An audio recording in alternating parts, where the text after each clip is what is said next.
आज केओ मसाले यांचा अंडा मसाला वापरून मस्तपैकी अंडा मसाला बनवायचा प्लॅन आहे। त्यासाठी कढईत तेल घेतलेला आहे 3 चमचे आणि त्यामध्ये हा जो अंडा मसाला आहे तो ॲड केलेला आहे। सोबतच त्यांचा जो कोळी मसाला आहे तो देखील या ठिकाणी 2 चमचे ॲड केलेला आहे।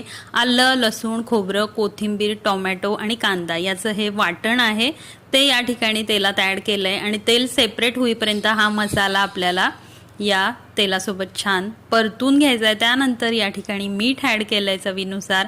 पुन्हा एकदा हा सगळा मसाला मिक्स करून घेतलेला आहे आणि आता यामध्ये 1.5 ग्लास पाणी ॲड केलेलं आहे। त्यानंतर बॉईल केलेली 4 अंडी मधून कट करून घेतलीत ती सुद्धा ॲड केलेत आणि 5 मिनिटं याला छान आपण उकळी येऊ देऊया आणि 5 मिनिटानंतर आपली अंडा मसाला खाण्यासाठी तयार झालेला आहे। तर तो मी या ठिकाणी सर्व करून घेते आहे।